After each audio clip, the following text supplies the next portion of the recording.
নমস্কাৰ দেই। এই ভিডিঅ'টো মই ভিউজৰ কাৰণে কৰা নাই দেই, এইটো মই মোৰ কাৰণে কৰিছোঁ। কাৰণ এই স্মৃতিবিলাক মই সাঁচি ৰাখিব বিচাৰোঁ, ফেচবুক বা ইউটিউবত দি থ'ম। কাৰণ ভিডিঅ'ত থাকিলে মানে গেলেৰীত মানে ভিডিঅ' হিচাপে থাকিলে এইবোৰ ডিলিট হৈ যাব পাৰে। সেইকাৰণে মই ফেচবুক বা ইউটিউবত দি থোৱাৰ পিছত পাছত যাতে মোৰ নাতিনীহঁতেও চাব পাৰে। আৰু এইজনী মা দেখিছেনে ৰ'দত ৰুই আছে, আৰু মই মানে আমি অলপ অকণমান বহি লৈছোঁ।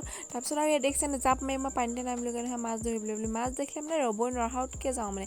সেয়া মাছকে ধৰিলোঁ, মাছবোৰ পূৰা টিপটিপাই আছিলে, পুঠি মাছ চুঠি মাছ। তাৰপিছত মই সেইকাৰণে পূৰা জাপ দি দিলোঁ পানীতে আৰু মাছ ধৰিলোঁ। আৰু এইবিলাক ভিডিঅ' কৰাৰ লগতে মই কামো কৰি আছোঁ দেই। মানে ভিডিঅ'টো ভাইটিয়ে কৰি দিছে, কিন্তু মই ইয়াত পথাৰত গৈ মানে ভিডিঅ' বনাব কিবা কৰিব যোৱা নাই, মাক সহায় কৰি দিব গৈছোঁ। আৰু বহুতখিনি মাটি ময়ো ৰুইছোঁ, মাতকৈ বাৰু অকণমান কম ৰুইছোঁ, কিন্তু মায়ে বেছি ৰুইছোঁ, হ'লেও ৰুইছোঁ মানে। আৰু এইফালে দ আৰু এইফালে বাম এয়া মাটি ৰুই আছোঁ। আৰু এইবিলাক মোৰ নিজৰ কাৰণে কৰিছোঁ, স্মৃতি হিচাপে ৰাখি থ'বৰ কাৰণে। এই যে বোকা পানী গছকি কিমান সুখ অনুভৱ হয় সেয়া আপোনালোকক প্ৰকাশ কৰিব নোৱাৰোঁ। আৰু মোৰ ভিডিঅ'বিলাক চাই থাকিব, আপোনালোকে কমেণ্ট কৰি জনাব। মই আৰু মাটি ৰুই থাকোঁ, আপোনালোকে চাই থাকক। তেতিয়াহ'লে আকৌ নেক্সট ভিডিঅ'ত লগ পাম। Bye bye.